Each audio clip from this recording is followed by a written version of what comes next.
여러분도 살다 보면 가끔씩 아, 그때가 참 좋았는데 속으로 중얼거리면서 후회하는 순간이 올 때가 있죠? 와이프나 신랑이 옆에서 잔소리를 할 때마다 뜬금없이 아련한 첫사랑의 추억이 떠오르면서 문득 후회가 밀려들기 시작하고 마음속으로 이선희의 아, 옛날이여 노래를 곱씹고 있는 분도 있을 거고요. 항상 주변에 손을 뻗으면 눈을 돌리면 언제나 당연한 듯이 거기 있었기 때문에 익숙해져서 소중함을 전혀 느끼지 못하다가 막상 없으면 그렇게 허전할 수 없고 비로소 그 소중함을 절실하게 깨닫는다 해도 이미 늦어버리는 경우가 종종 생기곤 해요. 여기엔 인간 관계뿐만 아니라 아끼던 물건, 반려동물, 일상의 자유 그리고 잃어버린 건강까지 일상의 모든 것들이 범위에 해당되기도 하죠.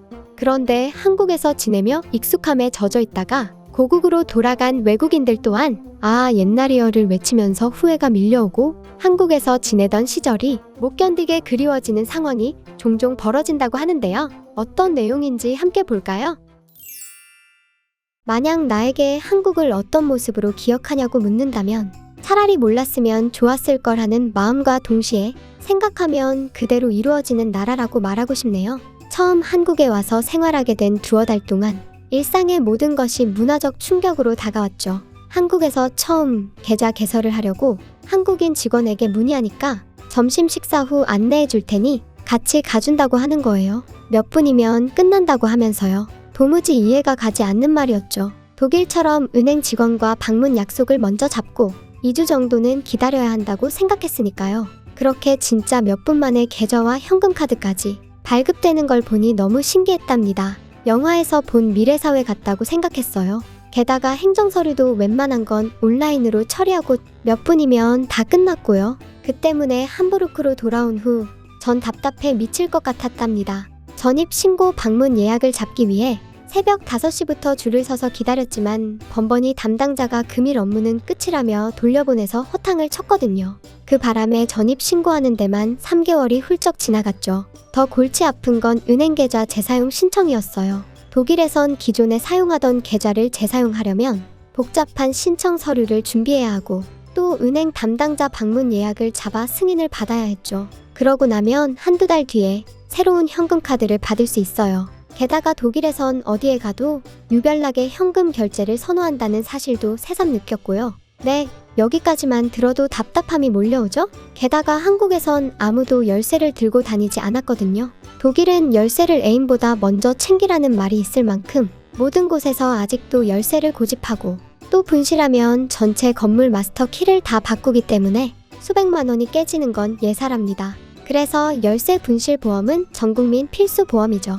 그런데 한국은 모든 집과 사무실엔 도어락과 안면인식, 지문인식 장치가 되어 있어 짤그럭거리고 거추장스러운 열쇠 따윈 볼 수 없었고요. 그럴 때마다 SF 영화에 나오는 로봇이 지배하는 사회처럼 보이기도 했지만요. 세상 누구보다 창의적이고 기발한 한국 사람들이라면 로봇 따위에게 휘둘릴 일은 없어 보이더라고요.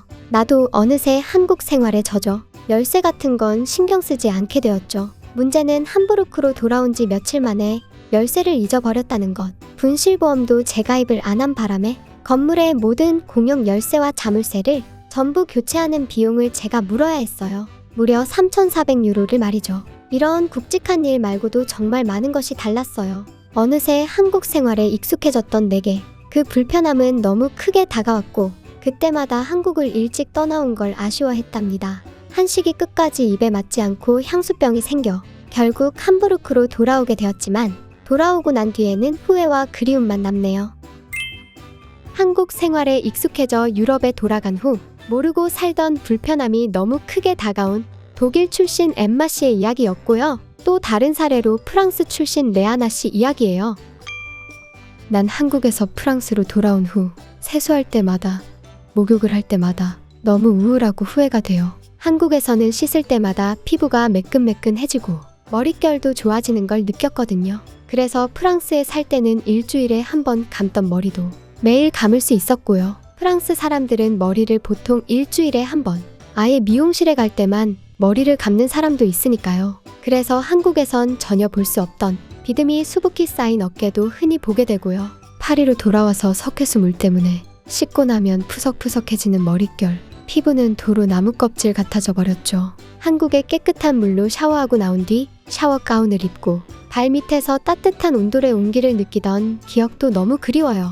지금은 나오자마자 발이 너무 시려워 털로 된 실내화를 신어야 하니까요. 따뜻한 온기가 올라오는 포근한 온돌 바닥을 더 이상 맨발로 체감할 수 없다는 건 너무 슬퍼요. 전 수족냉증이 있어서 항상 고생하는데 한국에서 지낼 때는 온돌에서 올라오는 따뜻한 온기 덕분에 얼마나 좋았는지 몰라요. 안개와 비, 차가운 바람이 부는 파리의 겨울 날씨에 난방기구라곤 고작 라디에이터 하나에 의지해 집안에서도 신발을 신고 옷을 꽁꽁 싸매고 있으면 한국 생각이 그렇게 간절할 수가 없다니까요. 만약 한국에서 딱 하나만 가져올 수 있다면 온돌 바닥을 꼭 가져오고 싶었죠. 그래도 한국을 떠나기 전 친구 덕분에 온수 매트와 전기 매트를 여러 개 구입했고요. 그걸로 위안을 삼고 있답니다. 부모님께도 온수 매트를 드렸더니 침대에서 나오려고 하질 않는다니까요.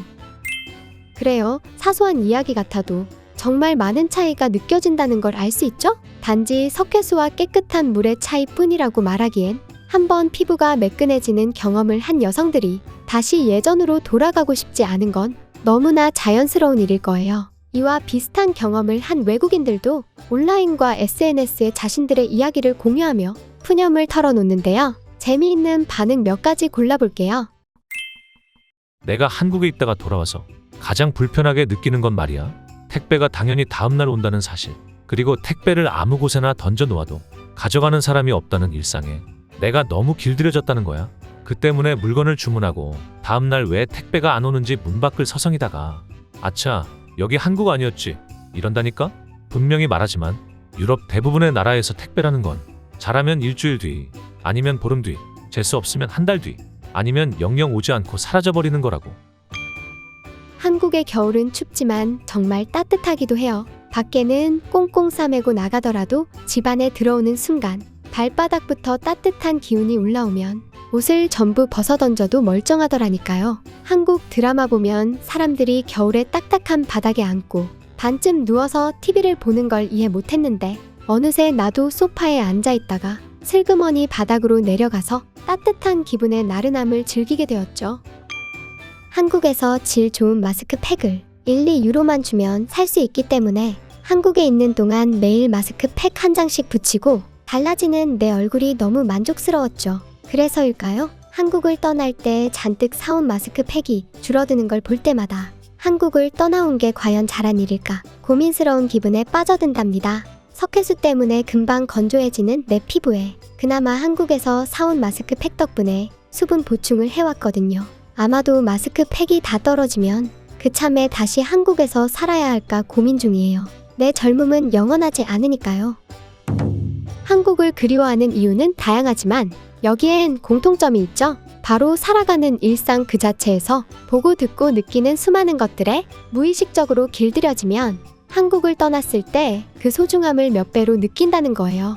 그만큼 우리에겐 소박해 보이는 일상의 수많은 것들도 어느새 한류가 되어가는 추세랍니다. 누군가에겐 한없이 동경의 대상인 한류를 매일 일상에서 맛보고 있는 여러분은 행운아이자 복받은 사람들이지 않을까 하네요. 네, 한국 살다 떠나면 그립고 후회되는 이유. 아마 70까지는 더 찾을 수 있겠지만요. 한국인들 입장에서도 공감할 만한 경험담 몇 가지를 꼽아봤습니다. 그렇습니다. 사람에게 제일 무서운 게 익숙함이거든요. 있을 땐 몰랐지만 사라지고 나면 잃어버린 몇 배로 익숙함에 대한 반작용이 찾아옵니다. 사랑 타령을 해도 사랑하고 있을 때보다 헤어진 직후의 감정이 더 절실하고 구구절절한 것처럼요. 사람이 한번 편리함을 맛보게 되면 그 이전으로 돌아가는 걸 정말 참을 수 없게 되죠. 왜 그런 말도 있잖아요. 집 늘려가는 건 쉬워도 줄여가는 건 정말 괴롭다고요. 특히 세상에서 가장 빠르게 변화하고 실시간으로 진화하는 한국 사회에 젖어들면 유럽 사회 특유의 한없이 느려터지고 고객 중심이 아니라 엿장수 마음대로 프로세스를 참을 수 없게 됩니다. 사람이라는 게 적응의 생물이죠. 아마 한국 오기 전엔 그렇게 사는 게 당연했어도 한국에서 처음에만 놀라운 거지. 살다 보면 당연히 그랬던 것처럼 적응하기 마련이죠. 그래서 많은 유럽 쪽 지인들이 돌아가면 비슷한 말들을 참 많이 합니다. 특히 여자들은 물 이야기, 화장품, 마스크팩 이야기는 빼놓지 않고요. 이건 진짜 한국 와서 살아보면 체감을 못할 수가 없거든요. 그렇게 우리가 가지고 있으면 그 소중함을 느끼지 못하지만 여러분이 먹고 살면서 일상에서 누리는 모든 것이 소중하고 세계인들의 부러움의 대상이 되어간다는 사실. 가슴을 펴고 자부심을 가지기 바랍니다. 우리 삶의 모든 것이 한류가 될 수 있다는 말. 이제는 공감하고 피부에 와 닿으실 거라는 말로 오늘 영상을 마무리하겠습니다. 요즘 엄청난 추위에 고생들 많으시죠? 한파에 아무 피해 입지 않고 무탈하시길 바라고요. 크리스마스 연휴 가족들과 행복하게 보내셨으면 합니다. 메리 크리스마스.